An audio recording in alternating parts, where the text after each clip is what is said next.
Okay, so here it is, part D, our final chunk in our discussion of the psychiatric disorders, or introduction to the psychiatric disorders, I should say.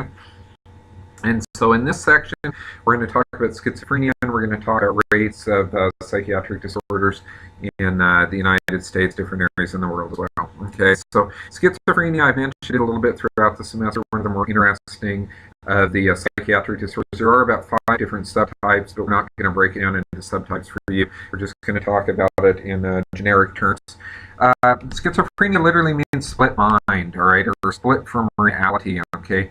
These individuals do not recognize necessarily that they are sick because they perceive themselves as living in a different reality than you and I do. They hear and see things that are not necessarily present, and which you and I understand not to be real, but which they perceive as very real, okay? So what do we get here? We get disorganized and delusional thinking, we get disturbed perceptions, and we get inappropriate emotions and inactions. And we'll talk about what those mean specifically as we go along through the discussion. All right. The first thing we need to do is let's break down schizophrenia into 2 different types of symptoms that are present. We get the positive symptoms and we get the negative symptoms. Think about these things in terms of a mathematical operation. The positive symptoms are going to add things, and the negative symptoms are going to take things away. So the positive symptoms are the presence of inappropriate behaviors. These are the hallucinations, all right? The hearing things, all right? Auditory hallucinations are the most common type of hallucination, and they occur in about 70% of schizophrenic patients. So the auditory hallucinations are basically hearing voices that are not there. And not just hearing voices that are not there, but voices that are very accusatory, telling them things like, everybody's out to get you, you're the angel of death, it's time to cleanse the earth, all right? So they add things like auditory hallucinations, and they add things like disorganized behavior. These individuals will march up and down aimlessly, throwing their arms up in the air, holding a conversation with somebody that you can't see, all right? That's the delusional talking. They'll talk about things that make absolutely no sense. All right. They'll talk about experiences that they haven't had. Talk about seeing their dead grandmother standing on the corner beckoning to them. Things like that. The positive symptoms are very, very interesting to watch. All right. I used to tell my medical students that, go into psychiatry. Psychiatry is the greatest show in the world because these individuals with schizophrenia are highly entertaining if you can get past the fact that to an extent it's somewhat frightening. So that's the positive, the presence or the addition of inappropriate behaviors. And then we've got the negative symptomologies, which are the absence of appropriate behaviors. Expressionless faces. Remember we talked earlier in the semester about the idea of affect. Affect is you and I see each other in the hall, we wave each other, we smile at each other, and we show a socially appropriate behavior, and we express it through our facial expressions, okay? With the schizophrenic patient, they're going to have a lack of affect, expressionless faces. I can tell the schizophrenic patient, your mother just got hit by a car out front in the parking lot and she's dead. Rather than schizophrenic patient throwing a fit, breaking down and crying like we would expect them to do, they're going to have what we call the million-mile stare. They're going to look right through us, like they're looking through me, through the wall, and out across the ocean all the way to Hawaii or something like that, okay?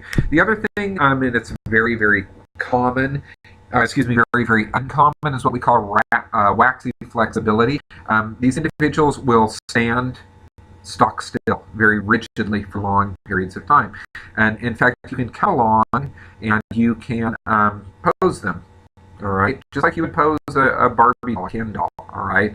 That lack of response, that lack of ability to say, hey, don't pose me like that, that is also a negative symptom. But understand that the waxy flexibility and the rigid bodies are a relatively rare symptomology, whereas the lack of affect, the expressionless face, is a very common one.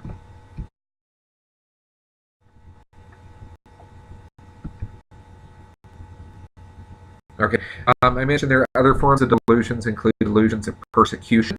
All right, people are out to get me. Or we have also delusions of grandeur. I'm Jesus, I'm the king, I'm the president of Fiji, whatever it happens to be. All right. I mentioned this already. All right, this idea of hallucinations. They perceive things that are not there. All right, like I said, to a great extent, about 70% of these hallucinations are going to be auditory. Sometimes they're going to be somatosensory. The idea that someone is touching them, or they feel that something is there that isn't there. Olfactory, they may smell things that are not there. Gustatory, they may taste things that are not there. All right, see things that are not there. But generally, the biggest thing I want you to remember is the auditory hallucination, and the fact that when they hear these voices, they're not nice voices. They're very accusatory voices, telling you that the boss is out to get you. You should get your gun out of the car and go after the boss. All right, let's not fool ourselves. Well, the schizophrenic patient is very entertaining. All right, they also have the potential to be very dangerous because of these disturbed perceptions. All right, so we've talked about this already. The flat affect, lack of appropriate affect. All right, they may laugh at the news of someone dying or show no emotion at all. We also talked about the patient with schizophrenia may continually rub an arm, rock a chair, or remain motionless for hours. All right, that waxy flexibility that we spoke about already. Okay. The other thing to keep in mind is it's relatively common, about 1 in 100 individuals. All right.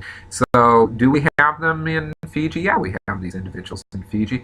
If you start paying attention to some of the homeless people that live downtown, what you're going to see is there are a number of them that are clearly schizophrenic. It's very common to find individuals that live on the streets that also have a diagnosis of schizophrenia.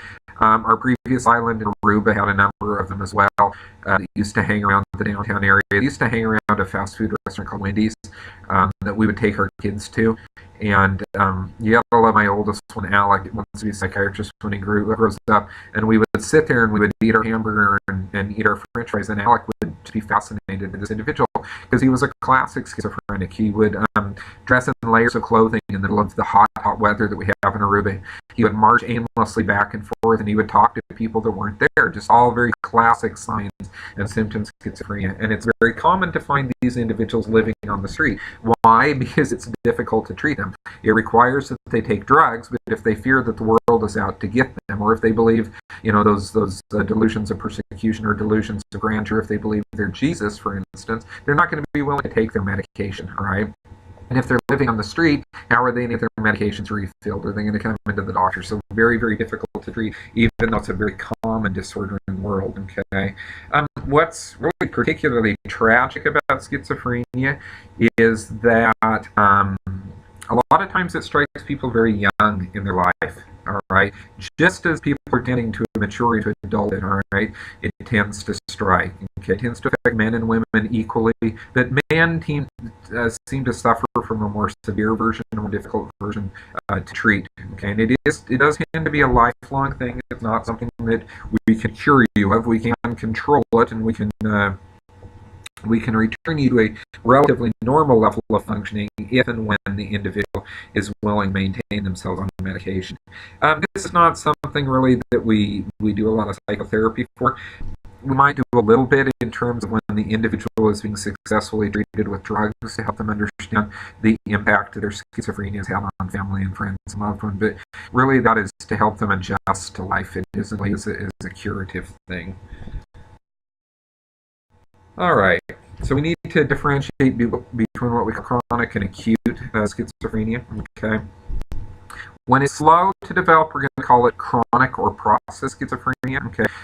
Recovery is very difficult in these individuals. Okay, they tend to display the negative symptoms. So this is the catatonia, this is the lack of affect. Okay, these people have a very poor prognosis, even in institutions where we can continually monitor their medications. Okay, the other end of the spectrum is acute. So notice we have chronic versus acute, and then the other term for the acute is reactive. Okay, it tends to develop rapidly.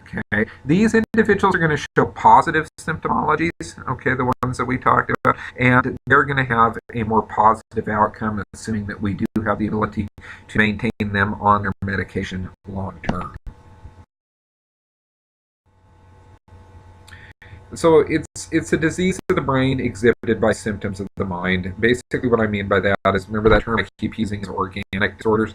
We can actually see physical abnormalities in the brain of the schizophrenic that would not be present in the normal brain. Okay, so we see dopamine overactivity. All right, researchers found that schizophrenic patients express higher levels of dopamine D4 receptors in the brain. All right, so that's one organic difference. Okay. We also see some morphological or physical changes in the brain. We see enlargement of the fluid ventricles. So if you look on the left there, you can see a normal brain. That little butterfly type area is the ventricle between the left and the right midbrain there. The individual with schizophrenia tends to be a little bit larger. Now, what that means in terms of why the disease develops and long prognosis is still not unclear, but once again, it's a physical, organic difference that we can actually see in the brain of the schizophrenic versus the normal patient. Okay.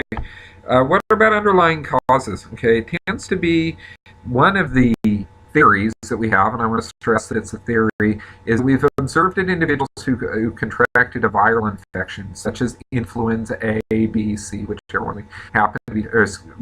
we happen to be talking about, okay, during the middle of their fetal development. So in other words, this is something that they developed in utero, okay? That might have caused the physical morphological changes in the brain, which are then later manifested with the onset of schizophrenia in early adulthood, okay? These connections are still not sure, but there is some type of an association. Like I said, it's an association, not necessarily a causation, between viral infection during fetal development and later onset of schizophrenia. Okay, we do know there's some genetic factors at play, right? The likelihood of an individual suffering from schizophrenia is 50% in identical twins.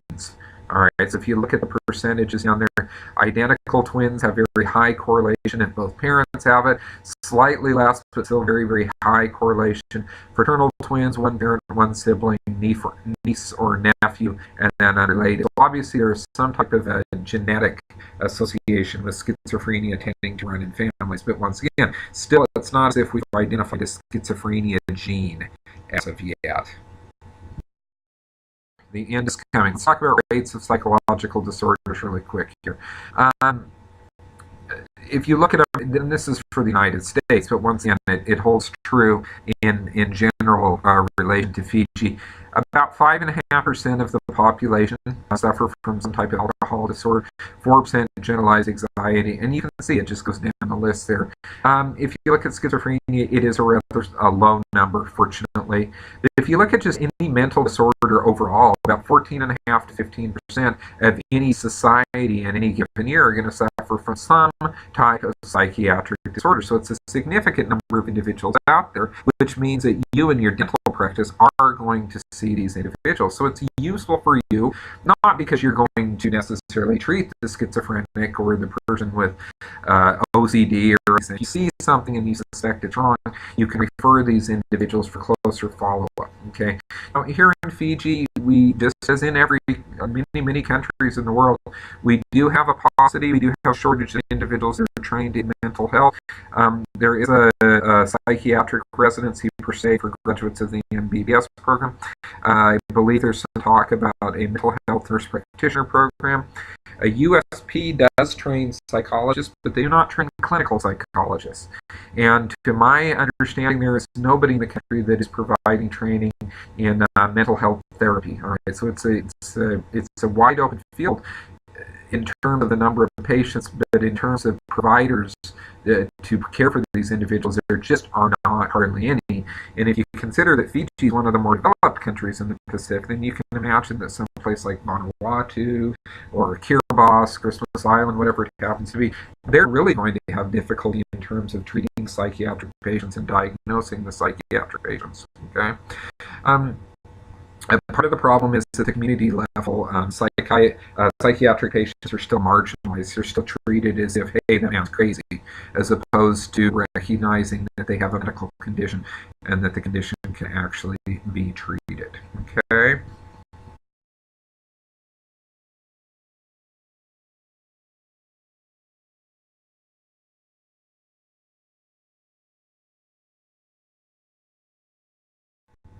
All right, so if we look at prevalence of psychological disorders during the previous year shown here, this just goes by country. You'll see that the United States has some of the highest rates in the world, so on and so forth. Unfortunately, Fiji is not represented. So there you have it. That brings us to the end. Not only the end of our discussion of the psychiatric disorders, but also the end of the semester. So I want to thank you all. I know I didn't have the opportunity to be there in person for the second half of the semester, so I hope that the audio recording of the slides has added to the material and given you the ability to successfully complete the semester. I want to thank each and every one of you for your attendance, your participation. I think you're a great group.